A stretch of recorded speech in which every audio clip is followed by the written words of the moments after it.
Hello friends, ഇത് ഞങ്ങളുടെ ഗാർഡനിലൊരു കാന്താരി.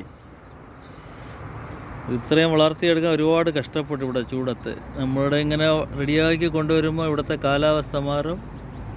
ഉടൻ തന്നെ ഞങ്ങൾക്ക് ഇതെല്ലാം കരിഞ്ഞു പോകും. വീണ്ടും ഞങ്ങൾ ഒരു അരുവേന്ന് വീണ്ടും കൊണ്ടുവരണം.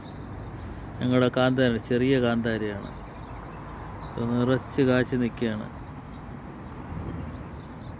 ഫുള്ളായിട്ട് പൂവും കായുമായി നിറഞ്ഞിട്ടുണ്ട്. എല്ലാം ഓർഗാനിക് വളങ്ങളാണ് ഞങ്ങൾ ചെയ്യുന്നത്. ഞങ്ങൾ ബേറിലാണിത്.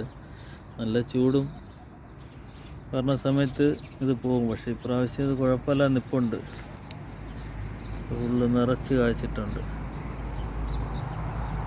ഓക്കെ, ഞങ്ങളുടെ വീഡിയോ നിങ്ങൾക്ക് ഇഷ്ടപ്പെട്ടുവെങ്കിൽ ഞങ്ങളുടെ കൃഷി രീതികൾ ജനങ്ങൾക്ക് എത്തുവാൻ വേണ്ടി സബ്സ്ക്രൈബ് ചെയ്യുക, ഷെയർ ചെയ്യുക, ഞങ്ങളെ പ്രോത്സാഹിപ്പിക്കുക.